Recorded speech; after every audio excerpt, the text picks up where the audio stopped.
President Barry Corey faces a decision over the fate of the Jesus mural. See what students have to say about it. Plus, you don't have to be a poor college student. We give you some tips on how to manage your money. And professors with a past find out what celebrities are grading your papers. All this and more on EagleVision News.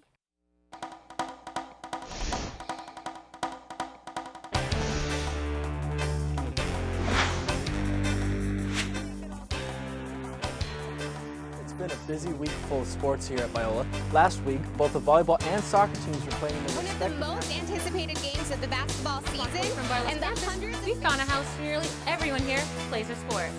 I think reporting from La Mirada, this has been Katie Owen. This has been Miles Ray. Jennifer Martin. Shannon Ikuda, EagleVision News, Biola.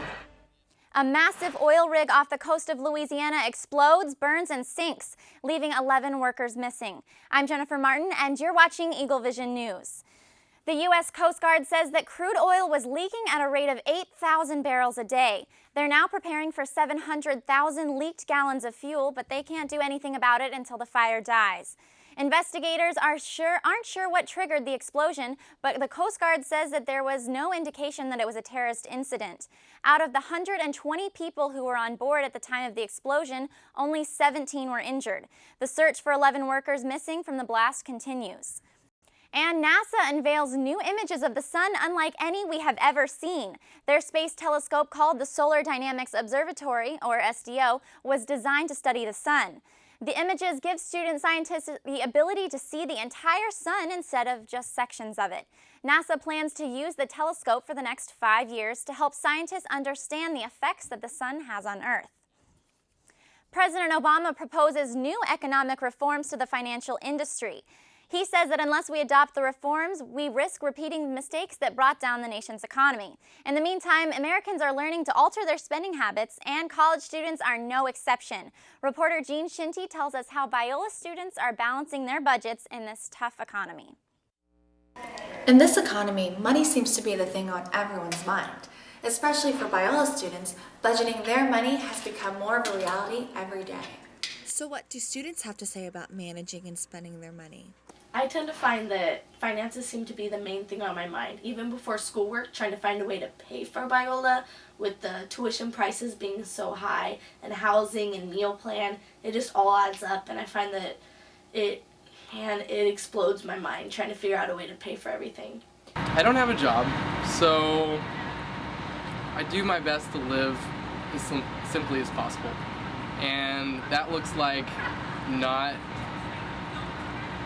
pretty much not spending money at all.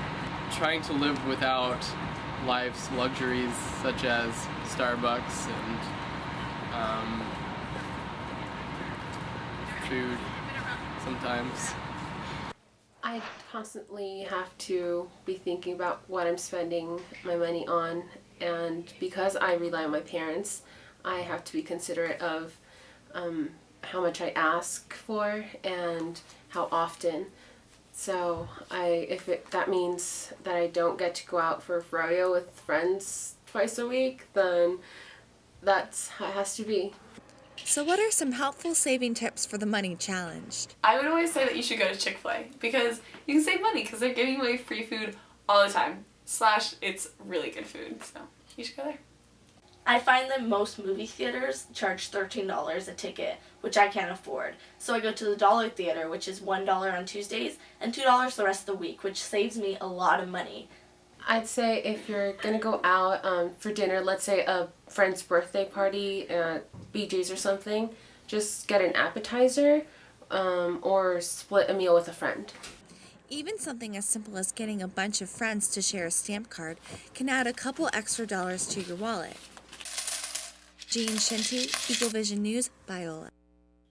The whole campus is talking about the 30-foot Jesus mural. This week's chapel series sparked discussion over removing, retouching, or leaving the painting alone. EagleVision takes a closer look at the issues surrounding the painting. In the center of Biola's campus, Jesus stands 30 feet tall. This iconic piece of art was given to the school as a gift over 20 years ago.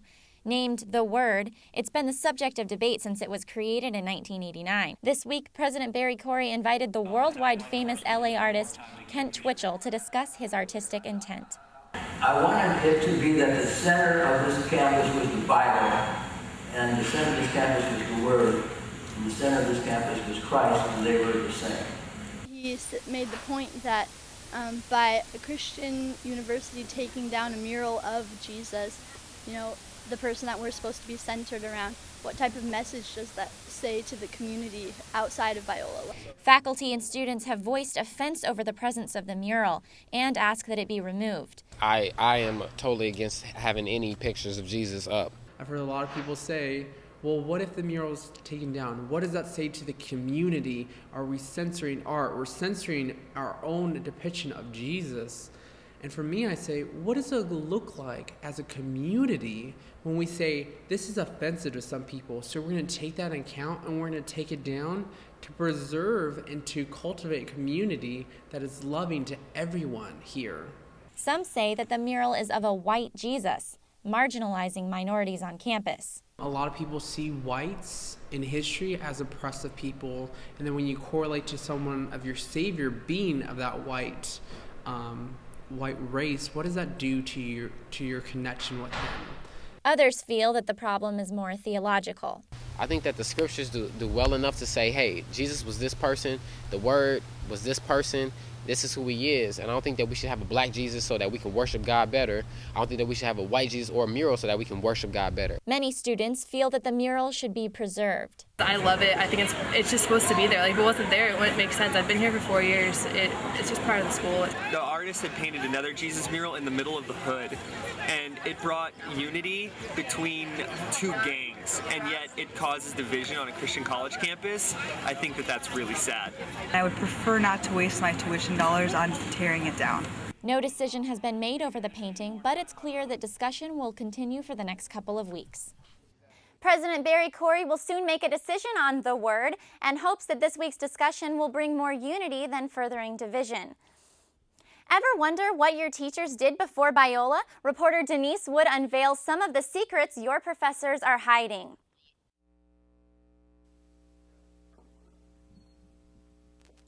Secret passageways in your classrooms? What about secret lives of your teachers? Not all Biola professors have lived ordinary lives, and we're here to take a look at some of them. One such Biola professor can be found in the Political Science Department. Christopher Castile has a full resume of child acting and continually worked as an actor from ages 6 to 18. I interviewed for the movie Beethoven and got it, and then the second one, and then any of them after that just went straight to video, different cast. And then in between those two, I got the show step by step.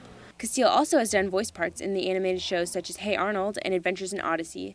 Even though he had a strong acting career, he quit to attend college, which translated into a teaching career.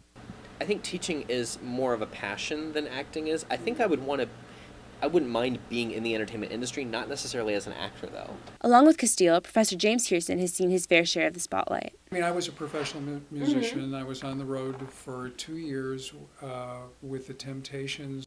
Hearson also has a law degree, has written a number of books, appeared on TV shows such as The O'Reilly Factor, and writes a weekly online column. I started getting off into teaching and writing, and I wrote a New York Times best-selling book, and I started doing TV appearances. And somewhere in there, I came over to Biola and started teaching media law.